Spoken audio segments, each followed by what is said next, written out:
Hey, I'd like to welcome you to another episode of Mission Matters. My name is Adam Torres, and if you'd like to apply to be a guest on the show, just head on over to missionmatters.com and click on Be Our Guest to apply.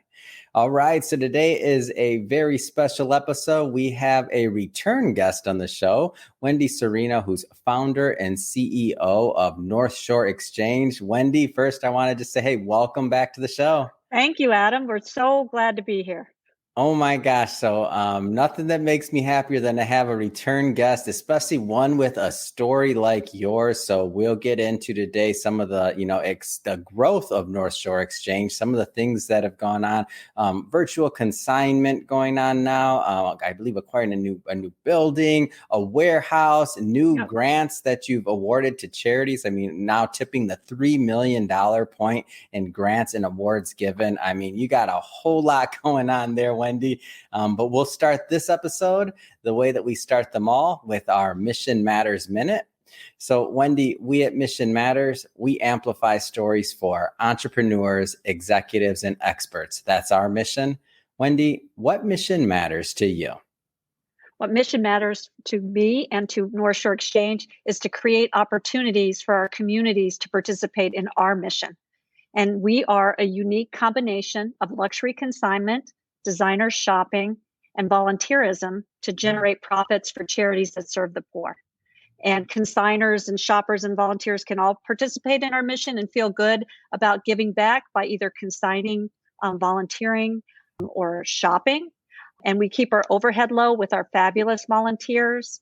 We're fiercely competitive against our for-profit resale shops that we compete against. We make sure that we have competitive pricing and better payouts than our competition. And then we give our customers a great value and a feel-good feeling every time they buy something, so they leave with the highest customer delight that they can have. So that's our mission. And our mission really, truly is just to generate profits to give away to Chicagoland charities that serve the poor.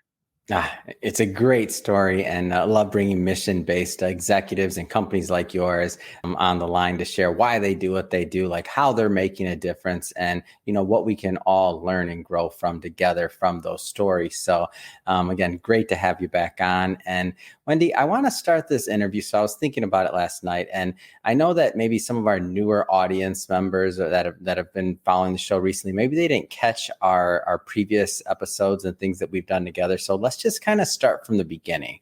How did this idea of North Shore Exchange come about? Tell us some of the history. Okay. So I have been doing a bunch of work for a bunch of different nonprofits, and I've been spending a lot of time asking people for money. Mm-hmm. And I was thinking about a new way to generate money that nonprofits need. They need operating revenue. They need funds for growth. And how do we do that? And there was this little thrift shop in the town I live in.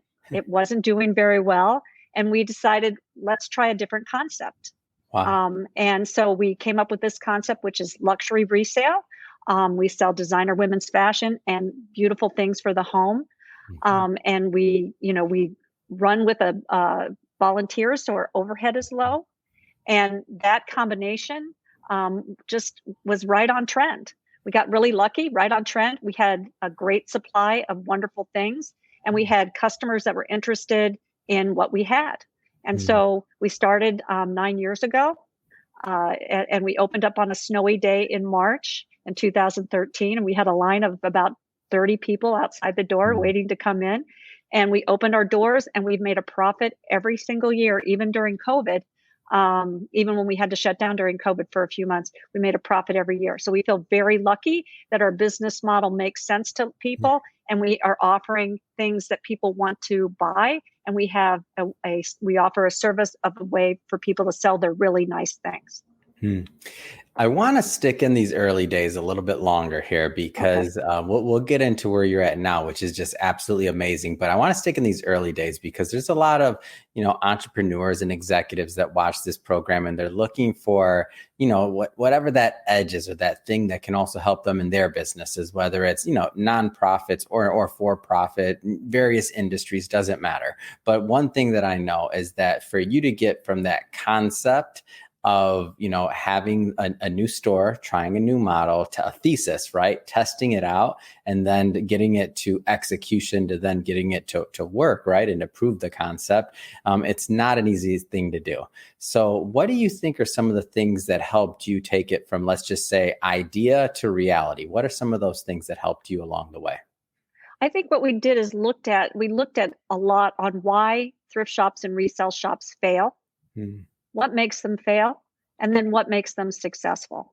And you have to start with a business plan. I had somebody come in and say, "Oh, I want to start one." And my husband says, "You need a business plan." I'm like, "You do. You need a business plan. You have to think it all through. You have to project what you think you can sell. You have to lowball what that is. You have to look at your costs and see if you can Hmm. make money. And you have to build it up from the bottom." Yeah. And so that's what we did. And we did lowball our estimates, and we beat them every time. And that feels good to the team of people. But then you have to have people that love the idea. Mhm. And we had a bunch of people come on board in the very beginning who loved the concept. Yeah. And that was very affirming. And then to build it and create it and then have customers come in Mhm. and love it, that was huge. Yeah. And to be clear here, you didn't have a background in running a retail store, I believe. Am I No, off on that? no, I've never run a retail store in my life. What I did have is I had a business background, and Yeah. I worked in product marketing for Kraft General Foods, Yeah. and I was a product manager and a marketing director for them, and I learned how to write a business plan. I Mhm. learned how to write a marketing plan. I learned how to do operations Mhm. and sales, and so I that was a really good Mhm. basis for having the right skills to do this, even though I had never run a resale shop before. Yeah. Yes. And another, I think, key ingredient that you mentioned here is really getting a community to rally around. I don't mean Mhm. just customers and clients. I mean also the individuals that are executing at the store level and Mhm. helping day to day. So Mhm. so the Mhm. volunteers. What do you think was some of the secret or the ability that allowed you to maybe to rally the troops, so to speak, towards that one common mission? I think we had an amazing group of people in the beginning. Yeah. And we still have an amazing group of people. It's just grown. But Mhm. people wanting to lend their talents. And these are people that were lawyers, were social workers, were had big careers, and now they weren't working, and they had time. Mm. And they were like the Pied Piper. That Yeah. I had a bunch of Pied Pipers out there in the community talking about this idea. And it was just, you have a little elevator speech. You say, "Hey, we have Mhm. this concept. We think we have great supply here in Glencoe. We think we'll appeal to customers. What can you do to help us?" And everybody rallied around to help us. They gave us donations of plumbing. They gave us Mhm. donations of flooring, carpet, painting, tiling, and it was a labor of love for a whole group of people. Mm. And I think that enthusiasm spread out from there. Wow. Yeah, it's amazing. And I think the idea of having that mission behind that you could really make a difference and then just in executing on that like day in and day out, it makes a big difference, especially over time, because I can tell you, and you may not know this about Mission Matters, but I mean, when we started, I mean, it was just myself, a cell phone, and some headphones. And I like to think that all of my initial interviews, all thousands of them before maybe anybody cared to watch, right? Thousands of them. That was my volunteer army of Yeah. business owners and executives that cared enough to get out about, paying it forward to come on a program that nobody listened to in the beginning, right? And tell their story and to lend their ear and to give their advice. And to help promote. So we had that volunteer army. So as well that you're mentioning. So I can kind of see some similarities there, and I see like how if you execute over time and you stay true to that mission, and if you stay true to what you said you were going to do, like some magical things can happen. And speaking of magical things, I think that's a good time to maybe bring us up into a little bit more of present day, because Hmm. you've grown quite a bit. So maybe Yep. tell us a little bit about the growth over the last 9 years. So we just have grown. I don't think we've ever had a year where we've grown Yeah. less than 10%. Mm. And this past year, during COVID, we grew 50%, which was the Wow. surprise for all of us, because we opened our doors and we weren't sure who would come and who felt safe coming out Mhm. during that time. But we all wore masks. Our Mhm. customers wore masks. And I think that everybody felt safe in our smaller environment. Mm. Um, And so that helped. But then we grew for 30% last year, and we're on track to grow another 30% this year. So we have learned to be pickier about the things we take. We want to offer a great selection, so there is that customer delight. So we're picky about what we take, so that our consigners can earn the most, and they bring their best, and we can earn them the most, and our customers can get the best value. So we've just gotten better over the years. We still have a long way to go in terms of efficiency and effectiveness. We're learning every day, but it's working. And I think we laugh sometimes that we make money in spite of ourselves. Because we don't, we have to learn what to do. We don't have any experts here. So we do our best. We use our brains. We try to take the most prudent, pragmatic approach, and it works. Speaking of it working, I believe you're in the flagship store there right now. Am I right? Yes, I am. The items that you take, I'm looking behind. I'm not claiming I know everything, but tell us a little bit more about the store. So this store, Glencoe, was the one that we opened in 2013, and it's our biggest volume store. It takes in the most consignment as well, and it really sets the stage for the other two stores that are trying to catch up, and they are catching up. It's the city store and our new store are doing great as they are getting established in their communities. But this store, got nestled in the exact right spot. Spot for both shoppers and consigners, and it's doing great. And it has a wealth of fabulous volunteers, and many of them have been with us from the very beginning.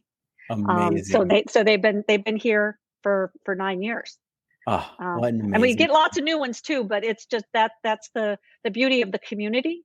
And what's interesting about that is we created a community of shoppers, a community of consigners, a community of volunteers. And now a community of grantees that we give grants to. And so speaking of the grants, so you're just crossing that, or I shouldn't say just crossing, a little over 3 million. So 3,100,000 something. I don't have the exact number, but that's a lot of money you've given away. So I guess going a step deeper into your model, tell us, a little bit more about how the profits are distributed. Okay, so we're actually at 3.2 million. 3.2. I don't want to short you 100,000. Hold on here. 3.2. We have a philanthropy committee, and we have a grant application process. So we had 81 grantees apply this year, and that was up from 55 last year. So message is getting out, and then they go through a rigorous review process from our philanthropy committee. We look at their financials. We do site visits. We look at what they're going to use the money for. We look at how big they are, whether they could absorb a grant. And we look at things like, do they need it for operating money? Because these charities need operating money. They need everyday money. And then do they have anything that they need to be transformative? And we like to do a combination of both. So this year we're giving 13 grants. 11 are operating, so it's the level of like $30,000 to $40,000, which they really appreciate. But we're giving two $100,000 grants this year to two organizations that have some ideas that are going to transform their delivery of their services. And I can tell you about one of them if you'd like. Oh, please. Yes. I wasn't going to let you get away with that. I'm like, hold on. I need to know about this. I'd love to talk about Old Irving Park Healthcare Clinic. And that is they're a new organization. We gave to them last year, but we're giving them $100,000 grant. And what's cool about that is the man who started it is 88-year-old Dr. Martinez, and he retired from being a doctor, and he joined with a friend to open this free clinic. And they're in this poor area of Chicago. And they've been operating for about a little over 20 years.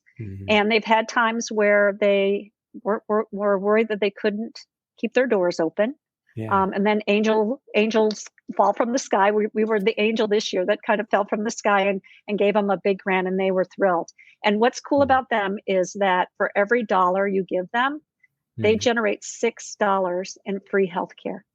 Wow. So it's really impactful. They're able to do that because they have volunteer doctors, volunteer nurses, and really what gets paid for is the lab fees and the janitorial staff and things like that. So our grant, they've been only operating during the week, and they have so many people that with childcare and work and senior care that they have to do, they can't get there during the day.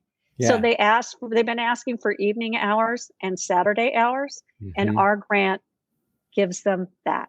So they will be opening their doors one evening a week and on Saturday. So they are thrilled with the opportunity to do that, and that helps them help more people. So we feel so happy about that. And that's an amazing number excited. too. I don't want to glance over that number. Yeah. So for every $1 given, there's $6 in impact. Yeah. Mm-hmm. Yep. It's huge. It's amazing. I mean, that's just huge. Amazing. That it just feels so good in any business, period. Like that's huge. Yeah. So we are so happy to help Dr. Martinez expand his care and love to the community that they're in. Yeah. So. Any others that you care to mention? Yeah, well, I'll tell you. I'm hooked over here. I'm So I'll tell you about Nourishing Hope, and that was previously just changed their name from Lakeview Pantry to Nourishing Hopes. They've got a new name, and they during the pandemic, their demand for food, they do give food to people, and their demand for food went out the roof. And then now with inflation prices, it's really hard for people to make ends meet. And they have a demand. And what that $100,000 is doing is allowed them to open a warehouse. So they're opening a warehouse so they can do prefabricated meals, like they can put meals together and they can have more food and more food storage. And now they even have an online ordering system once a month. So you can get your weekly food. These are for people who qualify. These are people in poverty and people that, are below the federal poverty line. And they can go in and get food for their family once a week, but then they can order some of the special items like meat and milk and eggs once a month, and they can put their order in and then go pick that up. So it allows them to expand also to serve more people. And so we feel very, very proud of that too. Yeah. And so when you talk about transformative, like you mean it. Like that's huge. I can't imagine like what that means for the community, for that where Dr. Martinez serves to to be able to have those Saturday hours or that one night a week when somebody may have been putting off something that is pretty urgent, but they just can't because they have to work, right? Right. Yeah. And they don't get easy time off. These people work hourly jobs, and it's hard to get time off. Yeah. And then when you have kids at home, I mean, so this is really, really helpful. Yeah, I get it. And it is transformative, and that's going to help many people in many lives. So I get it. And when you think about missions and people rallying around, it's pretty obvious to see with just these couple of stories you've shared today, why the business has grown and why you've been able to give so much back to the community and back to these organizations and charities.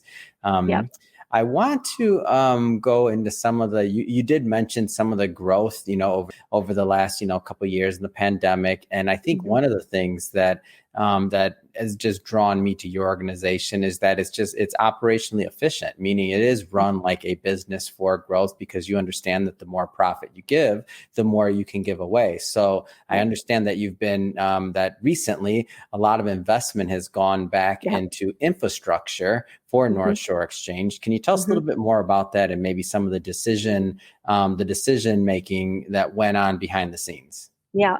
So that's always tough for us because if we spend money on something that it doesn't go to helping people.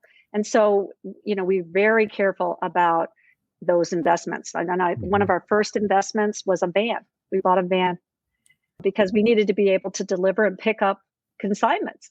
And that changed our business. And we try to really think about it in terms of where does it grow our business? And so one of the things we've been needing for a long time, we've been working out of storage lockers, and we invested in a warehouse. So we have a 7,000 square foot warehouse now. We just moved in there in December, and that's been a game changer. It's because we can take whole house consignments. We can take furniture, lamps, rugs, and everybody's clothes. If they're like we have a lot of people moving to Florida and they want to get rid of everything. We can take the whole thing because we have space now. When we get ready for our big sidewalk sale, that's our biggest sale of the year where we make a lot of money at the end of the year. And we're able to store stuff for that sale.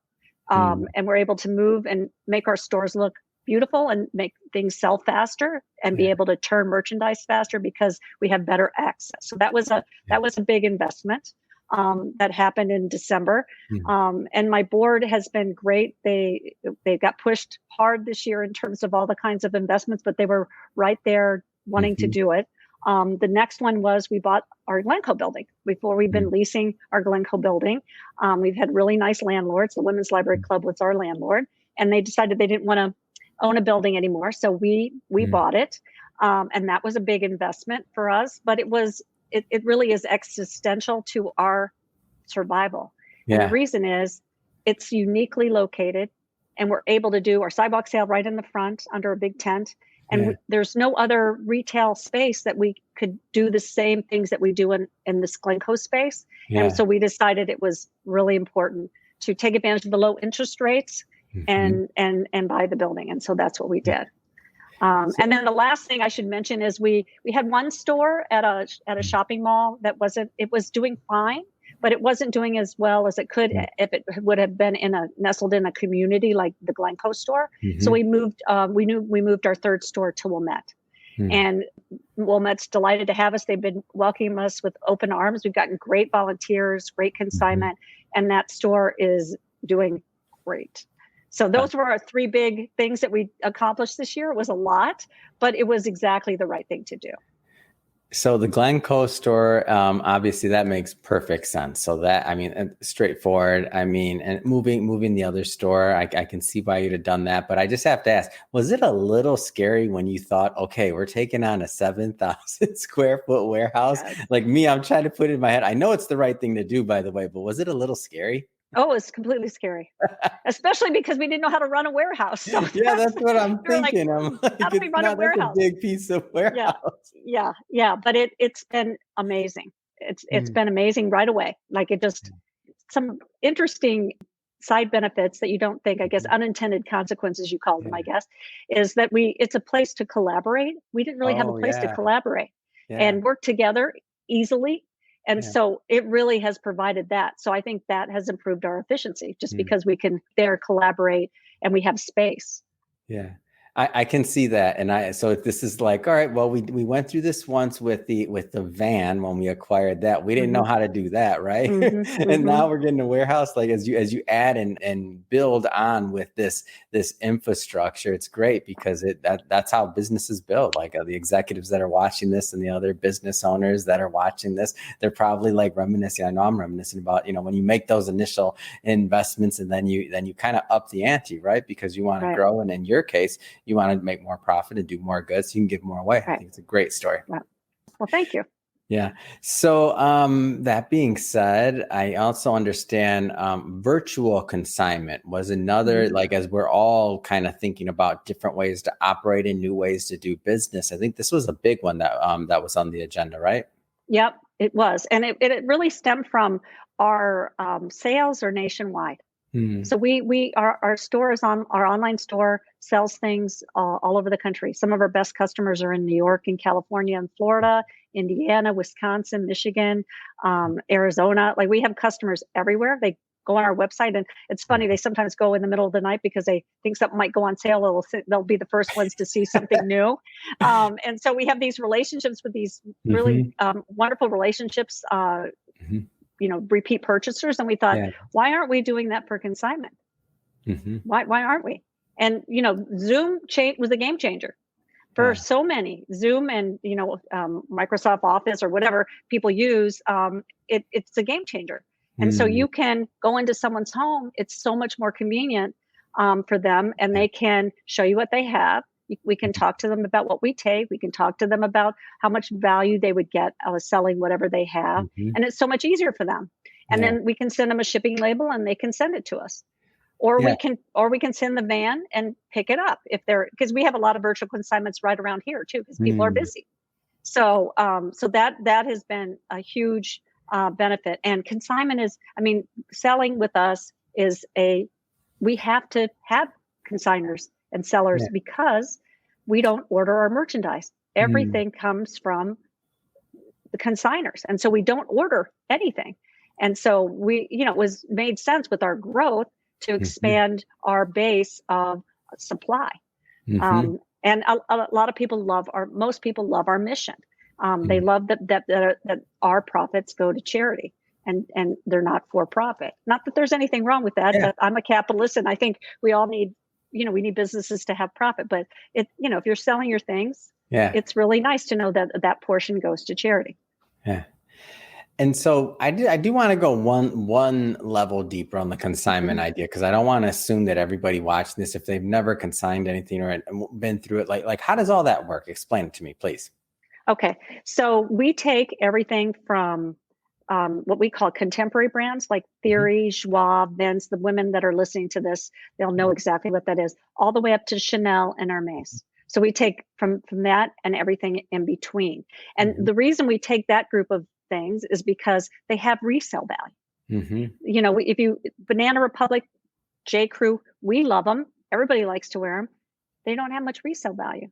And so it's not worth a consignment store's time to sell something for $5 when the consignor would get $2.50. Yeah. So we try to maximize the value for the consignor and for us. And so we have a whole list of brands. And then it's the same with the home accessories. We take full sets of china, full sets of crystal, we take silver, we take decorative objects, we sell a ton of art. Furniture. I'm sitting at the dining room table in our Glencoe store. So we sell a lot of furniture. We can't keep couches. And if anybody has a couch they want to consign from Restoration Harbor, Crate and Barrel, Mitchell Gold, whoever, they fly out of here. Like they fly out of here in 2 seconds. And they get top dollar because people are thrilled not to have to pay retail for a nice sofa. So that's how it works. And so we do a virtual consignment. We do home visits. People make appointments and they come in. Home items, they can send photographs via home@northshoreexchange.org. If someone has home items, they can send photographs and then they get approved, and then they can just be brought in, or we can pick them up. So that's how it works. And then we pay fast. So if something sells in the first month, you get a check. So if you sold it on the 5th, you'll get a check on like the 2nd. Of the next month. So you get your money fast. And that's very gratifying. So that's really how it works, it's that simple. So you can go to our website and look at all our requirements and make an appointment. It's easy. So how do people get involved? Like whether they want to be on the consignment side or whether they want to shop, whether they want to volunteer. Like, so now we have an idea of the community and the ecosystem, the history. Like how do people get involved? So if they want to consign, they can go to our website and make an appointment. And if they want to volunteer, they can also go to our website or stop in one of our stores and talk to the manager and say, hey, I would like to volunteer. And we have a lot of shoppers and a lot of consigners that end up volunteering because they like what we do. And so that's how you get involved. And then if you're a customer, you just look on our website or you come in our store and then you kind of get to know us. Like we do a fall flip and a spring flip when everything is new, and people love that. And they come in and we have sales, and so we put out an e-blast every week that features items. So if you wanted to be on our e-blast list, you can just go to our website. You can get it added to that. So it's really easy. It's really easy. It's great. Great story, Wendy. Well, I just have to say it has been great having you back on the show and to catch up and to see all the great work, and also to hear more about the awards that will be granted, the transformational grants that are going out, and the operational grants. That being said, Wendy, what's next? I mean, what's next for you? What's next for North Shore Exchange? So we want to get into the estate sale business. We think we have the expertise and the infrastructure to do that with our software system. And so we'd like to expand into estate sales because we think we can offer a unique value and also help get people with estates more money for their things. And we want to expand our website, number of items, reach for that. And we think that's going to make our business grow a lot. So we're hoping to do those two things, plus get more efficient. We're always working on that. Fantastic. Well, can't wait till the next time you're on the show here. And one more time for the audience, the website, if they want to go check it out. It's northshoreexchange.org. All right. And we'll put that in the show notes, of course, as well, so that our audience can just click on the links and head right on over. And speaking of the audience, if this is your first time with Mission Matters or engaging with the platform, we're all about bringing on entrepreneurs, executives, and experts and having them share their mission, the reason behind their mission, why they do what they do, how they're doing it, and what can we all learn and gain and gather so that we all grow together. If that's the type of content that sounds interesting or fun or exciting to you, hit that subscribe button because we have many more mission-based individuals coming up on the line, and we don't want you to miss a thing. And Wendy, again, wishing you much more continued success, because I know the more success North Shore Exchange has, the more money is going to be given away to these charities and are really going to help a lot of people. So thanks again for coming on the show. Adam, thanks for having me.